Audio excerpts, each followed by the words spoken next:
to svako pjeva svoju pjesmu. I svi pjevaju isto vrijeme. Da, zamisli, nikome to ne smeta. Oni uopšte ne pričaju, samo pjevaju.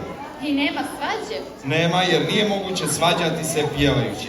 Zato kod njih stalno vlada mir. Možda je ta njihova pjesma nešto kao molitva za mir. Možda? Imamo i mir. Muzika i tekst Lara Scekic, aranžman Mihailo, Miha, Radonjic. Molitva za mir. Solistkinja Lana Djurovic iz Podgorice.